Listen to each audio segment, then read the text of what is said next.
ko lang iklaro muna yung nababasa dyan na bagong caption sa aking profile o dito sa aking channel. New Dimension Vlogging. Siyempre, 2025 na tayo ngayon. Gusto naman natin na magkaroon ng medyo na iba-iba namang aura itong ating munting channel.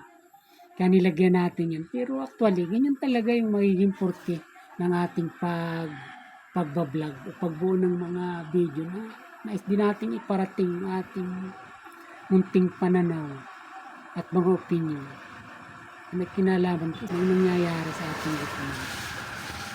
At di ba katulad ng mga karaniwan na nating nakikita pag sinabing reaction video magpi-play ng video ng iba tapos ikakat within second ikakat niya at mag-opinion siya. Tapos i-play na naman niya. Another second naman ikakat niya at magbibigay siya ng reaction.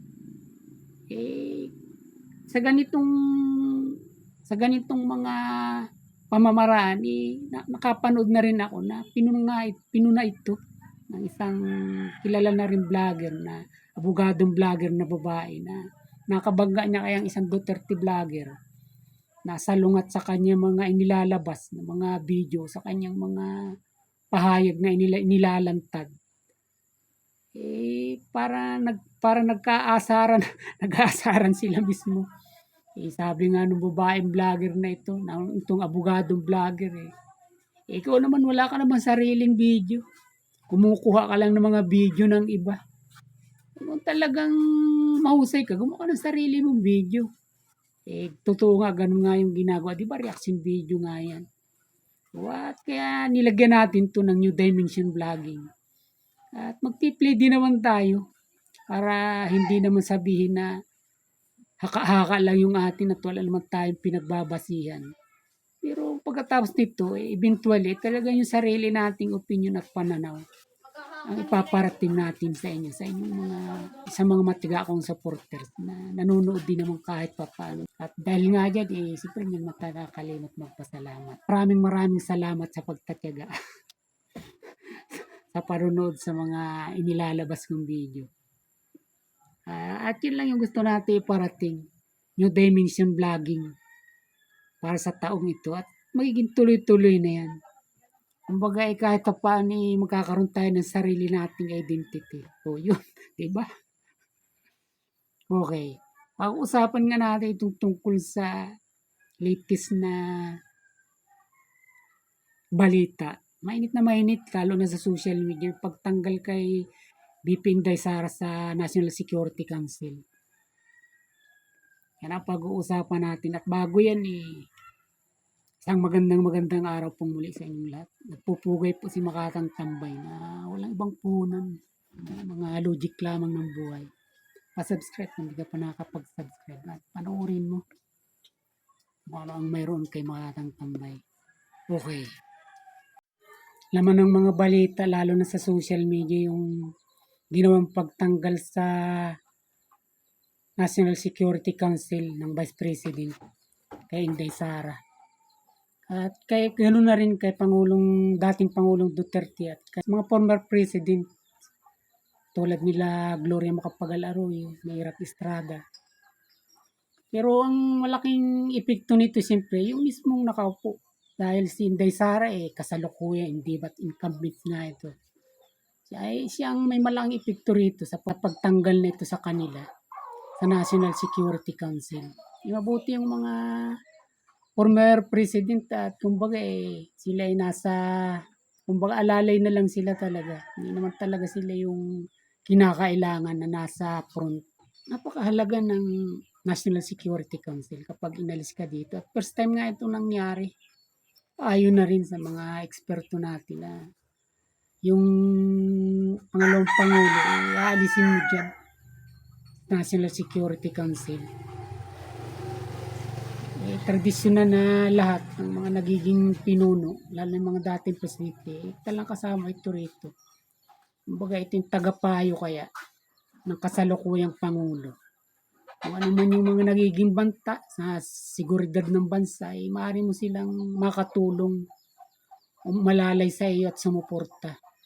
Dahil siyempre iba rin yung kanilang mga naging kalidad bilang Pangulo. May mga alam sila lang talagang tanging nakababatid. Kumbaga sila yung may kakayahan na magresolba rin naman. Dahil napagdaanan din nga nila ito. Ganun ka persa ang mga dating Pangulo na nakasama o miyembro ng National Security Council. Yun yung talagang papel nila, yung mahalagang papel na gampanin para sa konsehong ito. At maaaring tanong natin, gaano ba talaga kalaki yung epekto nito? Lalo na kay Inday Sara na alisin siya rito. Marahil ito opinion na lang natin. Dun sa mga former presidente, maaaring hindi naman ito kawalan sa kanila. Sila man alisin sila dyan. Pero tsak na sa ating pangalawang Pangulo, kay Inday Sara, meron itong epekto dahil siya nga yung nakaupo siya ngayon kaya. At napakalaki ng kanyang papel dito. Kung halimbawa seguridad ng bansa ang pag-uusapan, pinakailangan, may nalalaman din siya rito simple at lagi siyang kasama. Kung ano man yung pagpupulungan, may kinalaman dito. Isa lang yung nakikita nga dito, lalo na sa mga bihasa na sa ganitong mga usapin, seguridad ng bansa, na ang ginawang ito ng administrasyon na pagtanggal sa pangalawang Pangulo, isang uri ito ng political persecution. Ang magiging kahulugan nito, kaya ito ginawa nila, katumbas din ang pagkawala ng political power ng mga Duterte. Lalong-lalo na ng pangalawang Pangulo kay Inday Sara. Yun yung epekto nito. At dito nakikita natin na desidido talaga sila na pagkatapos ng mga sunod-sunod na atake, confidential hearing, impeachment, at pagkatapos ito yung kasunod, bago pa lang ng taon, tinanggal nga siya. Talagang kita natin, binabalda na talaga siyang unti-unti.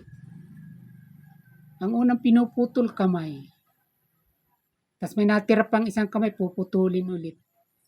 At samantalang may dalawang paa, yun namang isang paa, puputulin din. Ganyan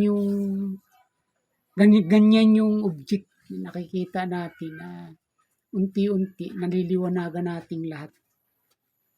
Ito yung gusto ng gobyernong ito para matupad at mangyari yung talagang hinahangad nila. Na mula sa PI nga, yung People Initiative na Nabulilyaso, na ang gusto talaga nila, sila talaga yung manatili sa pisto ng mahabang panahon. Na katulad nung nakagawian na nila, na kapag ka naupo, talagang ayaw na umalis at patuloy na maging sakim sa kapangyarihan na kung ano man yung nasa kamay nila ngayon. Ayaw na nila itong bitawan.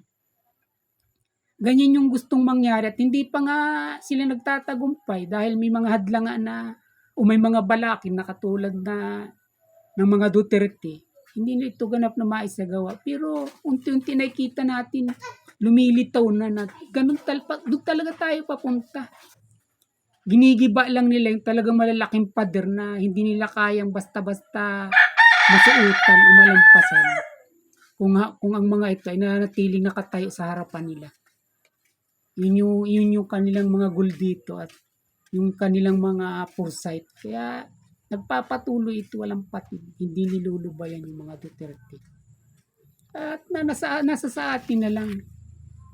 Ngayong darating na midterm election, ipakita natin kung pumapayag ba tayo na gawin nilang muli. Ang ginawa ng Marcos Sr. ng dekada 70, ng dekada 70. Na ayaw nang umalis pagkatapos ang lahat ng yaman ng bansa ay talagang pinagsilid o pinaglalagay sa kanilang mga maraming mga bank account sa iba't ibang bansa.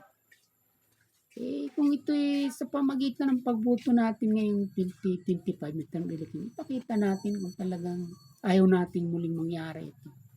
Sa pamagitan ng hindi pagboto sa mga politiko na malinaw na sumusuporta sa gustong mangyaring ito ng mga nakasalukuyang nakaupo. Marcos administration. Pumili tayo ng tama na talagang pinakailangan suriin natin kung ang layunin bang ito ng Administrasyong Marcos o ni Romualdez, ni Speaker Romualdez ay papabor ba sa ating maliliit na mamamayan? Papagan ba ito ng buhay natin o sila lang ang ganap na mapaboran nito at guminhawa? Hindi ang sambayan ng Pilipino, lalong-lalo ng katulad natin ng maliliit.